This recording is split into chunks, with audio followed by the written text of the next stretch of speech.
ಎಲ್ಲರಿಗೂ ನಮಸ್ತೆ, welcome back to my channel. ಇವತ್ತಿನ ವಿಡಿಯೋದಲ್ಲಿ ರಸಮ್ ಪೌಡ್ರ್ ಜೊತೆಗೆ ರಸಮ್ ಕೂಡ ಮಾಡಿದ್ದೀನಿ. ಟೊಮೆಟೊ ರಸಮ್ಮು ಚೆನ್ನಾಗಿರುತ್ತೆ. ಬಾಯಿಗೇನು ರುಚಿ ಬರ್ತಾ ಇಲ್ಲ ಅಂದಾಗ, ಅಥವಾ ಇಡ್ಲಿಗೆ ಅರ್ಜೆಂಟ ಸಾಂಬಾರು ಮಾಡ್ಕೋಬೇಕು ಅಂದಾಗ, ಸಾಂಬಾರು ಅರ್ಜೆಂಟ ಮಾಡ್ಕೋಬೇಕು ಅಂದಾಗ ಈ ತಿಳಿ ಸಾಂಬಾರು ತುಂಬಾ ಚೆನ್ನಾಗಿರುತ್ತೆ. ಬೇಗ ಕೂಡ ಮಾಡ್ಕೋಬೋದು, ಈಸಿಯಾಗಿ ಕೂಡ ಇದೆ. ಒಂದು ಸಲ ಪೌಡ್ರ್ ಮಾಡಿಟ್ಕೊಂಡ್ರೆ ಆರಾಮಾಗಿ ಟೊಮೆಟೊ ಬೇಳೆ ಹಾಕಿ ಮಾಡ್ಕೋಬೋದು, ಇಲ್ಲ ಹಾಗೆ ಕೂಡ ಮಾಡ್ಕೋಬೋದು. ಬನ್ನಿ ಹಾಗಾದರೆ ಈ ತಿಳಿ ಸಾಂಬಾರು ಪುಡಿ ಅಥವಾ ರಸಮ್ನ ಹೇಗೆ ಮಾಡೋದು ಅಂತ ನೋಡೋಣ. ಮೊದಲಿಗೆ ನಾವು ರಸಮ್ ಪುಡಿ ಮಾಡ್ಕೊಳ್ಳೋದಕ್ಕೆ ಒಂದು ಬಾಣಲಿ ಬಿಸಿ ಇಟ್ಟು 1 ಕಪ್ನಷ್ಟು ಕೊತ್ತಂಬರಿ ಕಾಳು ಹಾಕಿ ಚೆನ್ನಾಗಿ ಹುರ್ಕೋಬೇಕು. ಒಂದು ಮೀಡಿಯಮ್ ಫ್ಲೇಮಲ್ಲಿ ಹುರ್ಕೋಬೇಕು. ಪೌಡ್ರು ಕೂಡ ಚೆನ್ನಾಗಿ ಬರುತ್ತೆ ಮತ್ತು ಟೇಸ್ಟ್ ಕೂಡ ಚೆನ್ನಾಗಿರುತ್ತೆ. ನಂತರ ಈ ಕೊತ್ತಂಬರಿ ಹುರಿದ ನಂತರ ನಾವೇನು ಕೊತ್ತಂಬರಿ ತೊಗೊಂಡಿದ್ದೀವೋ ಅದರ ಅರ್ಧ ಭಾಗದಷ್ಟು ಜೀರಿಗೆ ತೊಗೋಬೇಕು. ಜೀರಿಗೆನೂ ಸಹ ಅಷ್ಟೇ ಒಂದು ಮೀಡಿಯಮ್ ಫ್ಲೇಮಲ್ಲಿ ಚೆನ್ನಾಗಿ ಹುರ್ಕೋಬೇಕು. ನಂತರ ನಾವೇನು ಜೀರಿಗೆ ತೊಗೊಂಡಿದ್ದೀವೋ ಅದ್ರ 1/4 ಭಾಗದಷ್ಟು ಮೆಣಸಿನಕಾಳು ಇಲ್ಲಿ ವೈಟ್ ಇದೆ ಅಂತ ಅಂದ್ಕೊಳ್ಳೋದು ಬೇಡ, ಬೇರೆ ಥರದ್ದೇನೋ ಅಂತಂದು. ಮಾಮೂಲಿ ಮೆಣಸಿನಕಾಳೆಯ ಮಲೆನಾಡು ಭಾಗಗಳಲ್ಲಿ ಸಿಗುತ್ತೆ. ಇದಕ್ಕೂ ಕಪ್ಪು ಕಾಳು ಮೆಣಸಿಗೂ ಏನೂ ಡಿಫ್ರೆನ್ಸ್ ಇಲ್ಲ, ಎರಡೂ ಕೂಡ ಒಂದೇ. ಇದನ್ನು ಸಹ ಚೆನ್ನಾಗಿ ಹುರ್ಕೋಬೇಕು. ನಂತರ ನಾವು ಮೆಣಸಿನಕಾಳಷ್ಟೇ ಸಾಸಿವೆ ಮತ್ತು ಮೆಂತ್ಯ ಎರಡನ್ನೂ ಸ್ವಲ್ಪ ಬಿಸಿ ಮಾಡಿದರೆ ಸಾಕು, ಎರಡೂ ಕೂಡ ಕಹಿ ಬಂದ್ಬಿಡುತ್ತೆ ತುಂಬ ಹುರಿದ್ರೆ. ನಂತರ ನಾವು ಮೆಣಸಿನ್ಕಾಯನ್ನು ಇವಾಗ ಹುರ್ಕೋಬೇಕು. ಬ್ಯಾಡಗಿ ಮೆಣಸಿನ್ಕಾಯಿ ಒಂದು 10 ಹಾಕಿದ್ದೀನಿ, ಗುಂಟೂರು ಮೆಣಸಿನ್ಕಾಯಿ ಒಂದು 10 ಹಾಕಿದ್ದೀನಿ. ಇವನ್ನೂ ಸಹ ಒಂದು ಮೀಡಿಯಮ್ ಫ್ಲೇಮಲ್ಲಿ ಚೆನ್ನಾಗಿ ಹುರ್ಕೋಬೇಕು.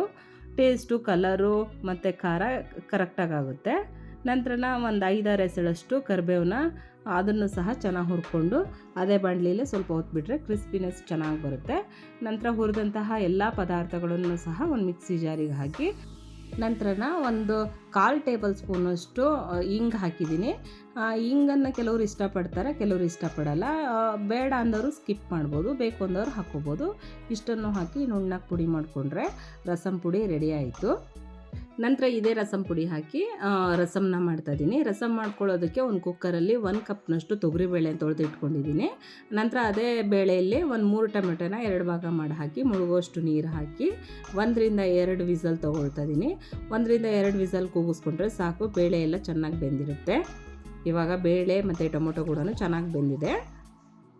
ಟೊಮೊಟೊ ಮೇಲಿನ ಸಿಪ್ಪೆನೆಲ್ಲ ತೆಗೆದು ನಂತರ ಬೇಳೆ ಮತ್ತು ಟೊಮೊಟೊನ ಚೆನ್ನಾಗಿ ಮಸ್ಕೊಳ್ತಾ ಇದ್ದೀನಿ. ನಂತರ ಈ ಟೊಮೊಟೊ ರಸನ ಕುದಿಯೋದಕ್ಕಿಟ್ಟು ಅದಕ್ಕೆ ರುಚಿ ತಕ್ಕಷ್ಟು ಹುಣಸೆ ಹುಳಿ ಮತ್ತು ರುಚಿ ತಕ್ಕಷ್ಟು ಉಪ್ಪು ಹಾಕಿ ಒಂದು ಸಲ ಚೆನ್ನಾಗಿ ಮಿಕ್ಸ್ ಮಾಡಿ ಕುದಿಯೋದಕ್ಕೆ ಬಿಡಬೇಕು. ಕುದಿ ಬಂದ ನಂತರ 1.5 ಟೇಬಲ್ ಸ್ಪೂನಷ್ಟು ನಾನಿಲ್ಲಿ ರಸಮ್ ಪೌಡರ್ನ ಮಿಕ್ಸ್ ಮಾಡ್ತಾಯಿದ್ದೀನಿ. ಈ ಹಂತದಲ್ಲೇ ನಮಗೆ ರಸಮ್ ಯಾವ ಹದಕ್ಕೆ ಬೇಕೋ ಆ ಹದಕ್ಕೆ ನೀರು ಸೇರಿಸ್ಕೊಂಡು ಇನ್ನೊಂದು ಸಲ ಚೆನ್ನಾಗಿ ಕುದಿಯೋದಕ್ಕೆ ಬಿಡಬೇಕು.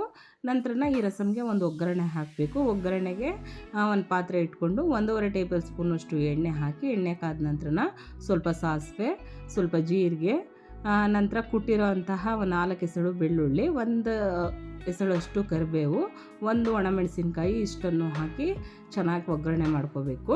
ನಂತರ ಈ ಒಗ್ಗರಣೆನ ರಸಮ್ಗೆ ಸೇರಿಸಿ ಇನ್ನೊಂದು ಸಲ ಚೆನ್ನಾಗಿ ಮಿಕ್ಸ್ ಮಾಡಿ ಕುದಿಯೋದಕ್ಕೆ ಬಿಡಬೇಕು. ಕೊನೆಯಲ್ಲಿ ರುಚಿ ತಕ್ಕಷ್ಟು ಸ್ವಲ್ಪ ಬೆಲ್ಲ, ಕೊತ್ತಂಬರಿ ಸೊಪ್ಪು ಹಾಕಿ ಇನ್ನೊಂದು ಸಲ ಚೆನ್ನಾಗಿ ಕುದಿಸಿದರೆ ರಸಮ್ ರೆಡಿ.